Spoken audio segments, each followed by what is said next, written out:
Hello and welcome back to 1874. It's time for a special England-based show, and I'm your host, Dan Bardell, joined by David Walker. I'll explain a little bit who Dave is very, very shortly. But before I get into that, this show is, as always, sponsored by NordVPN. And if you want to get a huge discount and 4 months for free, then head to 1874.io/NordVPN. It's completely risk-free because Nord offer a 30-day money-back guarantee.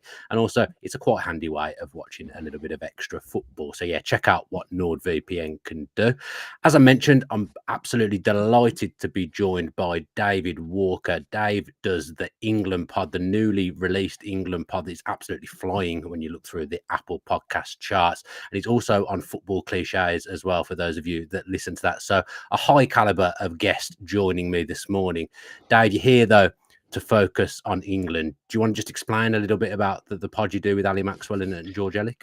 Yeah, so Ali Maxwell and George Ellick, if your viewers don't know, they've been doing a podcast called Not the Top 20 for about 10 years or so, covering the EFL in and then last summer, me, Ali and George, we decided that we'd have a little go at covering England around the Euros, which was a bit of a roller coaster ride, if we can remember. And it was a bit of a test run for us, and it went pretty well. We had a good reaction. We tried to cover England as sort of 50% fans, 50% people who work in sort of football journalism and work in the industry. So we cover it kind of from both of those angles. And we decided, it went so well in the summer, we proper on its own feeds, on its own channels, on YouTube and all the pod platforms, covering not just the England men's senior team, but the under-21s, the men's under-21s, the women's team. We're going to be doing historical stuff, interviews. So we're going to try and cover England as regularly and as in-depth as possible throughout the year. And we thought that, Thomas Tuchel taking his charge of his first games was as good a time as any to launch the pod properly. And yeah, we've been out now for the last couple of weeks, and it's been going pretty well. It's been pretty fun, pretty interesting to see Tuchel get to grips with it all. Yeah, how did you kind of find his first two games? I've been saying that he was not hired to beat Albania and Latvia because those are the things that England have done over the years anyway, and then we've had varying degrees of success in tournaments without winning off the back of that. So I don't think there's too much we as fans can learn from those games, but what the players and what Thomas Tuchel will learn from that week or two together is invaluable long term. Yeah, definitely. And Tuchel has made a point of emphasizing how little time he's got with the players before the World Cup, because everything's geared to the World Cup. He is explicitly saying we are going to America, providing that we qualify, which we obviously will, World Cup. And he was saying that I've got 60 days with these players, so 6 camps, 10 days or 10 camps or 6 days each or whatever. And then if you break that further down, actually only, including last week, training days before the World Cup, which when you start to break it down like that is pretty scary. Like there's not a lot of time for Tuchel to come in and really get to grips with it in terms of getting his methods and his ideas over to the players. So I think it's been really important from that point of view, as you say, just him getting his feet under the desk, getting time with the players. And yeah, the games went pretty much as you expect England World Cup qualifiers to go.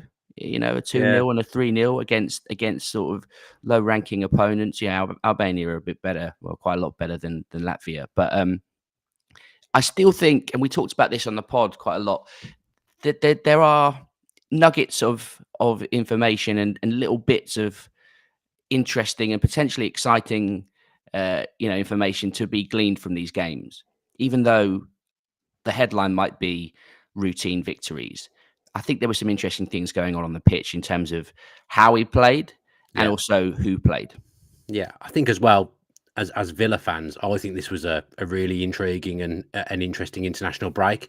Not since 2009 have Villa had 3 players starting for England. Villa had a pretty good team back in 2009, were regular finishes in the top 6. Obviously now moving forward in 2025, Villa are in the Champions League. They're a good team again. So it's always nice for Villa fans when they have Villa players representing England, because it hasn't been the norm over the last decade, with probably the exception of Jack Grealish and Tyrone Mings, who were fairly regular. And Villa haven't had that volume of England players in the squad. the interesting thing for Villa fans this international break is not only did they have kind of 3 players that started games, but they're heavily involved, and they look like they might be heavily involved in that World Cup moving forward. We're going to go through the 3 players that played for England over the international break shortly, but just generally on Villa, Dave, it's quite interesting because you think Tuchel's going to lean on experience. He's going to lean on big game experience. Villa now having players that have been experienced in the Champions League and have got through to the quarterfinals, used to playing big games. I actually think that's a factor as to why they're kind of trusted for England under Tuchel. Yeah, I agree. I think the Champions League is a big factor. In his press conferences on more than one occasion, talking about not just the Villa players, but some other players in the squad too, he repeatedly referenced the fact that players were playing in the Champions League as something that he puts a big stock in, I think. And I think, potentially when you're looking at some of the other members of the squad, I don't know, maybe Morgan Gibbs-White, who there's been a lot of talk about in terms of he didn't initially get in the squad, and then when he did get called up to the squad, didn't get on the pitch. I wonder whether, when it comes down to those little fine decisions about who to trust and who to play, maybe the fact that the Villa players are playing in the Champions League, and obviously, Marcus Rashford is a bit different to Konsa and Rogers in terms of his experience and his career and the heights that he's hit and the sheer amount of caps that he's got for England. But I do think the fact that they're performing, not just playing in the Champions League, but performing well in the Champions League, I think Tuchel, obviously with his track record in that competition as well, I think he places quite a high value on the fact that players are performing at what is obviously the top level of European football. Yeah, because I think there was only 3 players in the Latvia game on Monday that aren't in the Champions League or haven't played Champions League football that started that game. So it's obviously something that he's going to put great credence on. I'm just going to ask you a quick question that's coming. Obviously, we're doing this live. Global Pilots asking, does Ollie Watkins go straight into the next squad? I think he probably does. If you look at no other forward was really used, Ollie Watkins has now got that Champions League experience, as we've just said.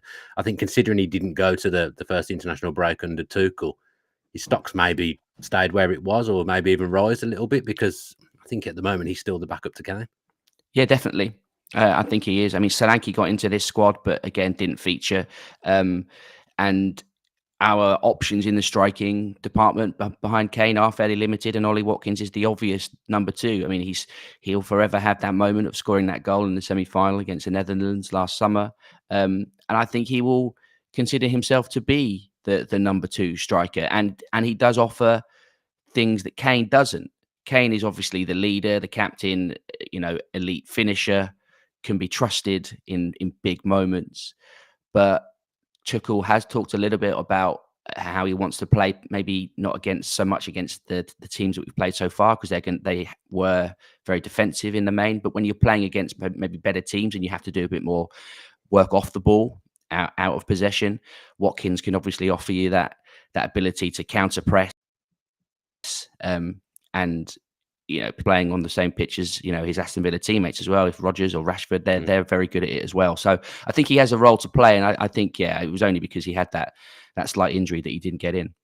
Yeah, there's actually a documentary on Amazon that I watched yesterday. I don't know whether you've seen it. I can't even remember what it's called. It's about an hour long, where it just looks back over 4 players. His kind of England journey. Watkins is one of them. So there's useful tidbits to pick up if you do go and watch that on Amazon Prime. I have completely forgotten what it's called, but I know what you mean. Yeah, it was a good watch for an hour yesterday whilst I was eating my lunch. Let's move on then down to the individuals that played over the international break for England. And I guess the most exciting one, the one to start with for Villa fans, is probably Morgan Rogers. Came on in the first game, started the second game in kind of this unique number 10/right hybrid number 8 role. First off, how do you think he did across the kind of week, and especially the game that he started against Latvia? I think you'll be really pleased with how the camp has gone for him.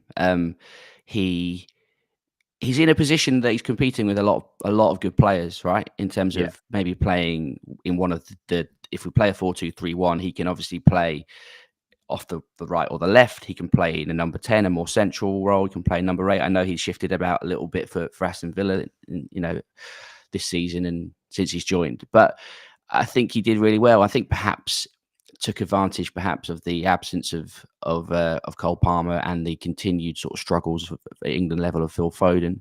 But it was interesting to see his role in the second game. Obviously, he came off the bench against Albania, but being given the start against Latvia, in a system that we're not used to seeing really for England, where it looked like maybe he would be sort of nominally the right winger, but really he was kind of a number 10 alongside Bellingham. Him and Bellingham were both playing sort of number 10s, although Rogers was more to the right, that right sort of half space sort of channel area.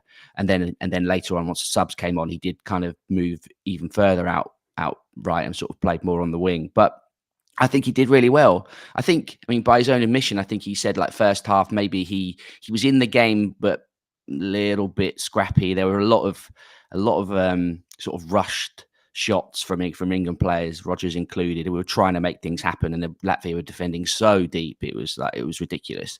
But I think as the game went on, he grew into it, and as the little bits of space opened up, I mean, he was unlucky not to score. Probably should have scored. When he drives through the middle of the pitch, shifts it onto his left foot, and really, I think he should be getting that on target, and he'll be disappointed, I think, not to have got himself a goal, which would have capped the whole thing off for him, wouldn't it? But I think he's done really well, and I think that he's shown that Tuchel trusts him to play from the start. But I do think it's going to be fierce. The competition is going to be fierce for minutes and for places in the squad for a player like him ahead of the World Cup. So it's good that he's got in there early and put in a good performance. Yeah, I agree with everything that you've said there, especially I think he should have scored. I think sometimes that is the aspect of his game that lets him down, that the final product, he'll kind of do that hard work, do some brilliant work, and then not take the chance. It's certainly something that was happening to him earlier on in the Premier League season. Thomas Tuchel talked of England. He wants to adapt this Premier League style. So first off, what does that mean? And second off, if it means what I think it means, I think Rogers is a beneficiary of that. Yeah, it's a question that we've asked him in the press conferences in terms of what do you actually mean? What does reflecting the Premier League in style actually look like? And he's sort of talked about it in slightly, even though he is very specific in his tactical observations, when it's come to this question, he's been quite vague, I think. Sometimes he's sort of been saying that it's about the spirit, the energy, and he's been talking about tackles and fighting. And, I asked him a question along those lines, and his answer was basically summed up by him saying, we're not Argentina, we're not Spain, we're England, we've got to turn up, we've got to fight, which is a nice thing to say. I think it gets a lot of people on board, but how does it actually look tactically on the pitch? And I think it's difficult for us to really know exactly what Thomas Tuchel's England is going to look like, because we just don't play anyone really in qualifying, and now the Nations League has passed as well. We don't play anyone of any real standing in qualifying, so we're always playing against these opponents who are going to defend. We're going to have most of the ball. We're going to have the possession. It would be much more interesting, really, for us to play another top nation, even if in a friendly at the moment, for us to see how we'll look maybe when we get to those tournaments and we start playing the higher opposition. So to me, Rogers is a Premier League type player with his physicality, the way he drives with the ball, players kind of bounce off him. Albeit he's a very, very unique footballer. I don't think there's many footballers like Morgan Rogers on the planet or in the game at the moment. But when I think of the Premier League, I think of that physicality. I think of that intensity. That does play into Rogers' hands, I guess. Yeah, I think so. And I think it's quite clear, even from the Albania into the Latvia game, Tuchel was a little bit unhappy, I think, after the Albania game, in terms of he was talking about we need to be better. We need to, as he's always said about England, we need to move the ball quicker. And I think you did see that in the Latvia game, especially early on. It was, every time Rashford got the ball, he was taking on his man. He was trying to get around the fullback. He was putting crosses in. When Rogers got the ball in areas, he was driving forward. He was trying to beat the defenders. He was trying to get shots off, get little balls into the box. And the same with Jared Bowen. And even down to Konsa, who we come on to a bit later maybe, but like he was quite progressive with his passing, I think, and dribbling in both of his games when there was opportunity to do so. So I think Tuchel is very keen for this England team to be direct, in his words, and that doesn't necessarily mean like long ball lumping it direct, but it means to use the sort of tactico phrase, like being a vertical style of football, getting the ball through the pitch as quick as you can, however that may be. And I think that will be exciting. And I think it does suit players like Rogers and like Rashford. Yeah, and you kind of say, like, we don't learn anything from Albania and Latvia, but in those big games, if we're to come up in a knockout tie against an Argentina or a Germany or Spain or whoever, you've referenced Palmer and Foden. I think Rogers is more suited to that, and you Mm. can make better use of what you've got with the Rogers rather than those players in transition in international football in the big games. Would you agree with that? Yeah, I think Rogers' versatility helps him as well. The fact that Yeah, he does play different roles and can play in different areas of the pitch.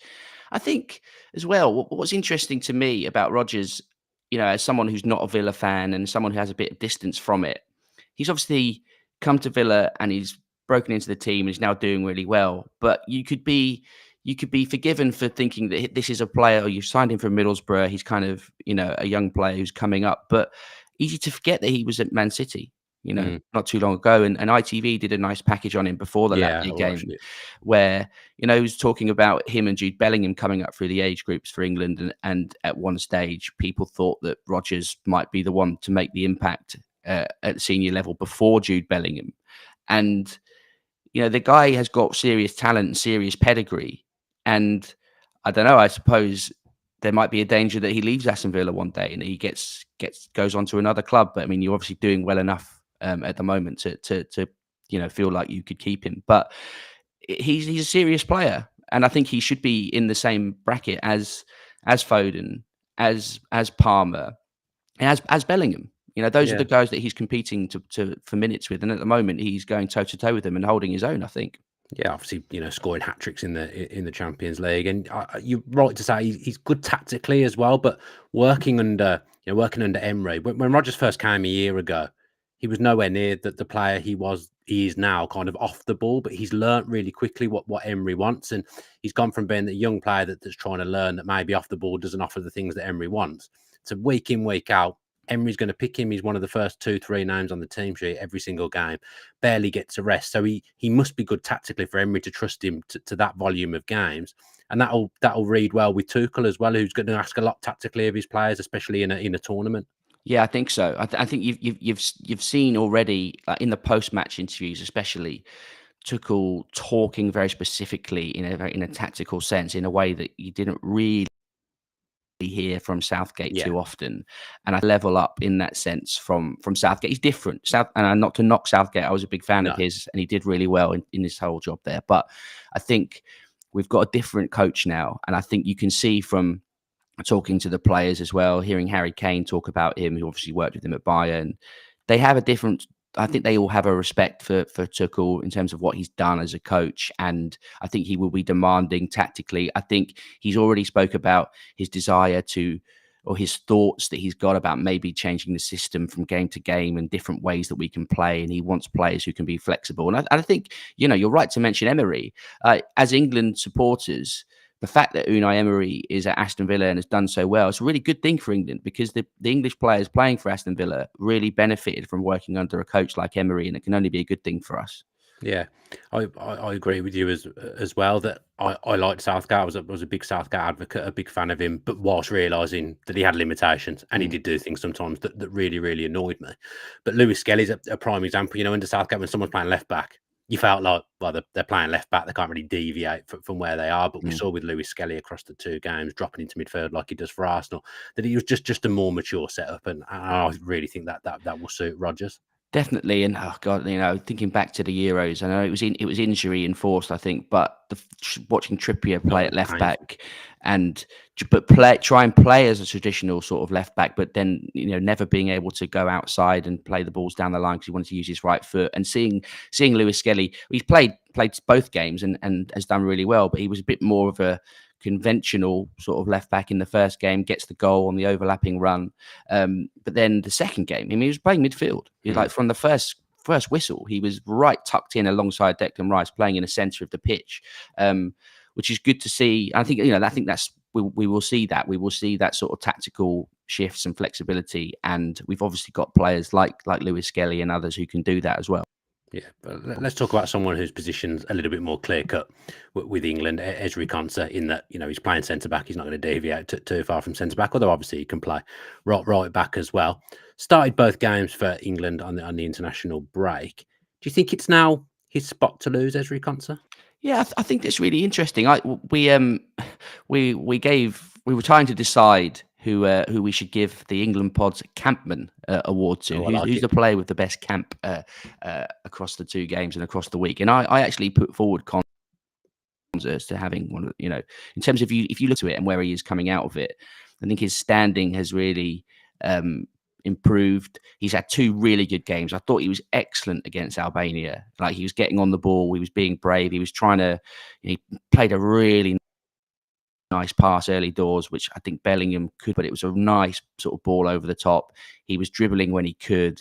He was very composed. He made a really nice sort of covering tackle when one of the players got through. And against Latvia, didn't have much to do defensively, but again got on the ball and tried to make things happen. And that centre back position for England is an interesting one.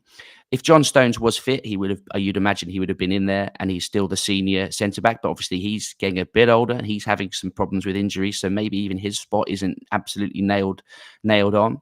But going in to this camp, and well, off the back of the Euros, really, Mark Gahey was the centre back who emerged and played all those games alongside Stones and played well, I think. But it seems that Konsa has taken his chance, and yeah, I don't think there was many like non-Villa fans. I don't think he's like a household name. He's not someone that I don't many England want to start necessarily, but I think there'll have been a lot of non-Villa fans watching those England games who've been really impressed by him. And I think it probably is his shirt to lose. If Tuchel is going to play value on your performance, then I think he has to have the right to keep the shirt and to start in the next games in June. Yeah, I think you've hit the nail on the head there. Konsa's one of those players, and there's probably players at every club, and Villa have got it a bit at the moment with Boubacar Kamara as well, who obviously is French, but they're a player that you realise because you watch him every week how good he is, and he's been very, very consistent under Emery. Since Emery's come in, Konsa, he's almost played every game. When fit, he gets picked at every single time, but he doesn't ever like massively stand out, but he just quietly goes about his business. He's very, very consistent, very, very high level centre half that again I think suits international football. That kind of goes under the radar because other fans of other teams probably won't notice him. But my concern is that left centre back, I think that is Gahey's shirt at the moment. I don't think there's anyone else that's close to him. My worry would be against a bigger team that Konsa and Gahey are a little bit similar, and maybe you'd want a more dominant centre half. So if Gahey's locked down that left centre back place, I think maybe you want someone a bit physical at right centre back, whoever that may be. Yeah, I think centre back, as I said, is an interesting area of the pitch for us because there are quite a few options. I think the fact that Dan Burn got picked and started against Albania and did pretty well against Albania, certainly in terms of the things that you expect him to do in terms of winning duels, winning balls in the air, clearing balls, nearly scored. But then there was a moment where I think Broja came on, got in behind. So he does, there's some limitations there as well. But I think, you've got Gahey, Colwill was in the squad, Stones to come back. Maguire, I don't think was fit enough for this camp. Would he have got in? Maybe not. I don't know, but probably can't be completely counted out of the picture yet. In terms of if Tuchel was going to place a high experience on experience, bringing Jordan Henderson back in when no one expected it. So I don't think you can completely rule out Maguire. And there is also the potential for us to play a back three under Tuchel. He's talked about that. He's obviously used that quite a lot in his club career. So could Konsa contribute in that way? He has played for right back for Villa, hasn't he, on occasion this season? We're well stocked, but again, I think Tuchel has spoken about and does value versatility, and international managers always value players at the back, in particular, who can cover or who can play more than one position.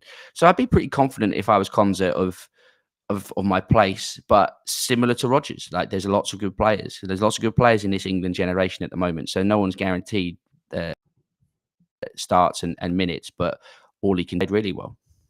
Yeah, I think he's probably one of those defenders that isn't less than a 7 out of 10 at everything. He's just good at everything without being absolutely outstanding at one thing. Obviously, he's quick. He's got recovery pace. He reads the game very well. His distribution's good as well. But I think without having any of the attributes for a defender that I would say he's a 10 out of 10 at, I think he's just above a 7, 8 out of 10 at everything, and that's what makes him so consistent and makes him such a good centre back. Nearly Let's talk scored as about well, didn't Mark. he? A few times in that game He's against not very Latvia. prolific in front of goal. I'd have almost been annoyed if he'd have scored for England, because he never scores for Villa, so it would have been quite frustrating in a way if he'd have scored for England, because he's not ruthless in front of goal at all. I mean, Villa centre backs in general, we don't get many goals from centre backs. Let's talk about Marcus Rashford then. He's a Villa man, but also in a way he's not a Villa man. Heavy international experience, but we spoke about Emery being at Villa being a good thing for England earlier. I think the fact that Rashford has come to Villa in January and in the March international break, he's not only back in the England squad, but he's starting 2 games. I think that's a bit of a testament to Villa and Emery, and a testament to him as well, because without setting the world on fire for Villa, I've been really impressed with him. Yeah, and it was quite interesting to hear Tuchel's explanation in that first press conference after the squad was announced, and I think there was a bit of surprise that Rashford was in. I I mean, was surprised. he's obviously come to Villa and has looked positive without necessarily being back to his best. And I know he wasn't starting initially or whatever, but still, bit of a surprise that he was straight back in, and not only straight back in, but started both games. And Tuchel's explanation for having him in the squad initially was that he's been impressed with how he's done since he's gone to Villa, but he wanted to use this call up almost to keep encouraging him to keep, as a motivating factor to keep trying to get back to his best level, which we know obviously when he's been at his best for Manchester United and for England, he's an excellent player, and he's still got that in him. He's not washed up by any means.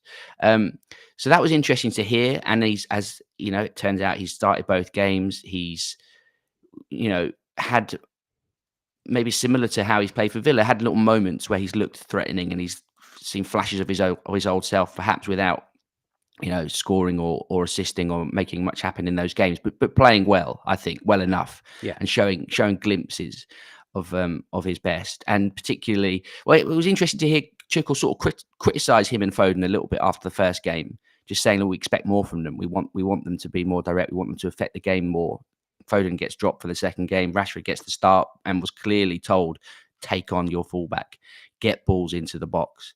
And he did that. I mean, not many of the crosses came off, and it was a frustrating night for him in that sense. But he stuck to his task pretty well, and I think Tuchel will probably be quite happy with the way that he followed the instructions and that he did try to make things happen. So similar to Konsa, but in a different way. I think he's come out of this camp pretty well. His all of a sudden, Marcus Rashford is a proper consideration for England again, after having drifted out of the picture under Southgate, didn't go to the Euros in the summer and didn't even seem to be close. No. But if he's got a lot of caps, played a lot as a substitute for England, but he has, he particularly in the sort of maybe the first half of Southgate's reign, he was a consistent option for him off the bench. And I think I remember that game against Spain in like 2019, maybe, where we beat them away from home, and him and Sterling were just absolutely lethal on the counter attack, with Kane playing balls through to them when he was dropping deep. But he's got an England career already that he can be proud of. And it's great for England if he's going to be playing well for Villa, and if he's going to be back to his best, then he becomes an option for England, especially on that left-hand side where we are a bit short. It's only really him and Gordon players. Maybe Rogers could come into this, but he's a different sort of player. But it's only really him and Gordon who are that sort of proper direct pace option in behind. Yeah, do you think that's how Tuchel look to play? That's the type of wide player that he'll want, that someone with the pace that Rashford has. I mean, Gordon's very quick as well, isn't he? But you pointed then towards Rashford. He's 27. He's got a lot of tournament experience, a lot of big game experience. He scored goals in tournaments for England. So if he's on form and he's fit and he's firing at Villa or wherever he might be next season, you think Tuchel will pick him based on what we've spoke about earlier on in the pod? Yeah, I think so. And again, he mentioned Rashford's ability off the ball, his ability to contribute to a press and to counter pressing. So I think again that seems to be a big factor for Tuchel.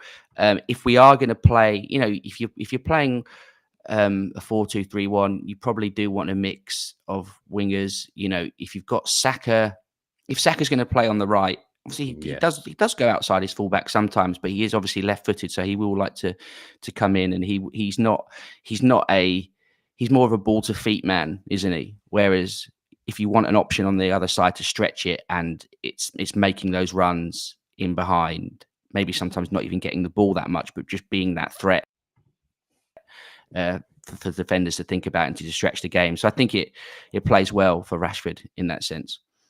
Yeah, I guess Lewis Skelly looking like he might be England's left back for the next 10 years or so is probably a good thing for Rashford as well, because if he's stepping into midfield, you do need that player on the left-hand side to be operating with great width, and that is Rashford. It's Anthony Gordon as well, but I just get the feeling, just based off the fact he started the first 2 games, that Tuchel's preference will be that if Rashford's doing well, he'll be in the team.